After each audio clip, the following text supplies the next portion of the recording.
হুজুর জান্নাতের ভেতরে আবার শপিং মল থাকবে কেমনে? প্রশ্ন আসতে পারে না? সহিহ মুসলিমের বর্ণনা, ইন্না ফিল জান্নাতি লাসুকান, জান্নাতের ভেতরে বিশাল এক শপিং মল থাকবে। এটা বোধহয় আমাদের বসুন্ধরা শপিং কমপ্লেক্সের মতো হবে, যমুনা ফিউচার পার্ক। দুবাইতে যে একটা আছে বিশাল শপিং মল, মালয়েশিয়ার মিড ভ্যালি, এগুলোর মতো হবে মনে হয়।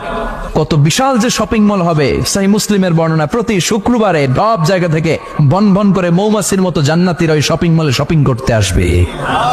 ইচ্ছে মতো দেদারসে পোশাক কিনবে, ইচ্ছে মতো শপিং করবে, টাকা দেয়া লাগবে না, ক্রেডিট কার্ড লাগবে না। সুবহানাল্লাহ পড়েন। ইচ্ছে মতো শপিং করবেন। দুনিয়াতে একটু কষ্ট করে হালাল উপার্জন করে খেয়ে যান। আল কানাআতু মিনাল ইসলাম, অল্পে খেয়ে তুষ্ট থাকার, আল্লাহ শুকরিয়া করা, এটার নামই ইসলাম। অল্প খাও, অল্প পড়ো, অল্প জমাও, অল্পের ভেতরে বরকত ঢুকাই দিছে কে? অনেকে দেখবেন অনেক খাই খাই নাই নাই করে, এটা যাদের স্বভাব তাদের কখনো বরকত হয় না। অল্প খাবেন, অল্প পড়বেন, আর হালালের সাথে সম্পর্ক করবেন। আল্লাহুম্মা কফিনি বিহালালিকা আন হারামিক ওয়া আগনিনি বিফাদলিকা আম্মান সিওয়াক।